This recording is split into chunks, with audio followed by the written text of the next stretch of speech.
to the Lesson of the Week with yours truly, Sean Thunder Wallace. I'm a performer, composer, and professor of music at The Ohio State University.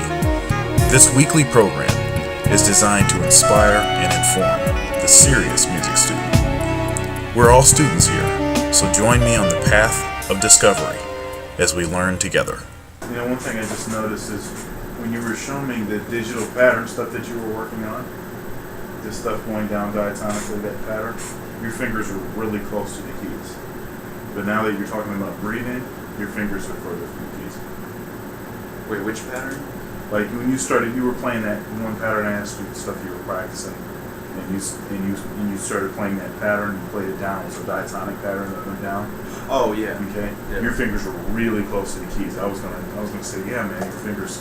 I almost said it, but I didn't. But your fingers were really like glued to the keys because you were focusing on it. You were thinking about being consistent. But when you started thinking about breathing, your fingers were moving further away from the keys.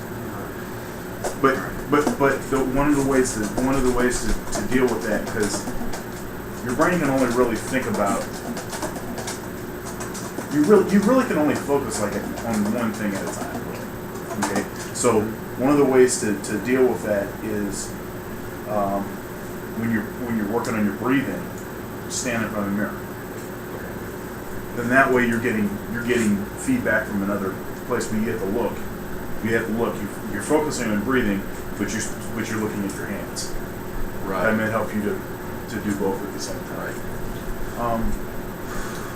The other thing I was going to say, and this is kind of old school, but you know, setups and crunches and all of that. Yeah, once you said that too.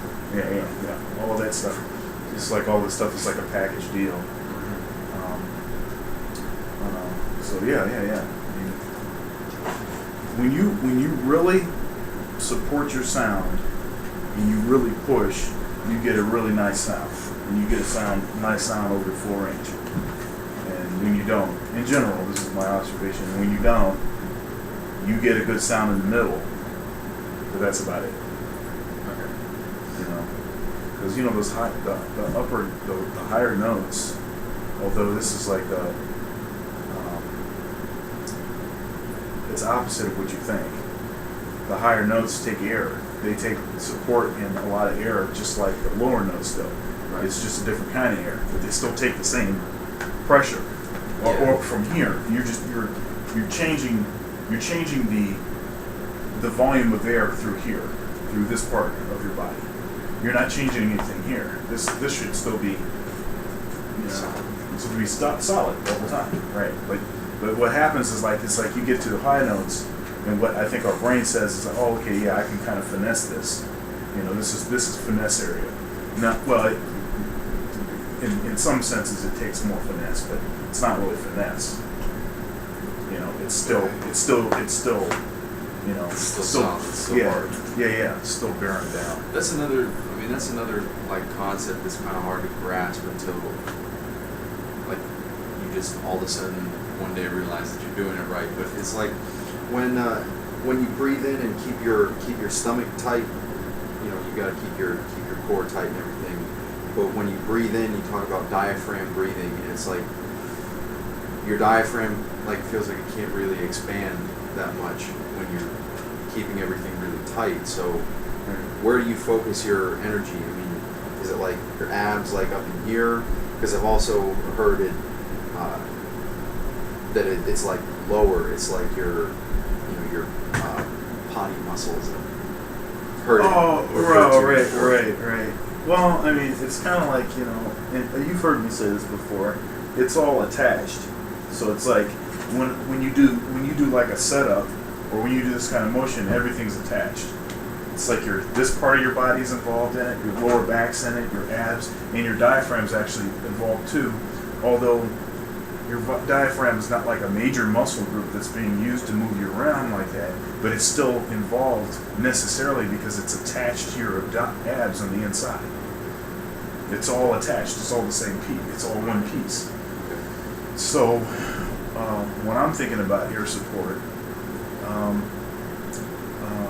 I'm just always thinking just tightening my stomach muscles. Now, when I'm in the gym, I'm working on different areas of my abs. So I think maybe what's happened for me over time is from training different areas of my abs, I'm not necessarily thinking lower or upper. I'm just thinking, okay, tighten that and take in as much air as possible. Really tighten this, and then try to play from my stomach. That's that. If I'm thinking about something, that's what it is. But that's not necessarily like super. I mean, your stomach is a pretty big area. Yeah. So yeah, you'd have to experiment. When I'm thinking about it right now, I do feel like it's more like right behind my belly button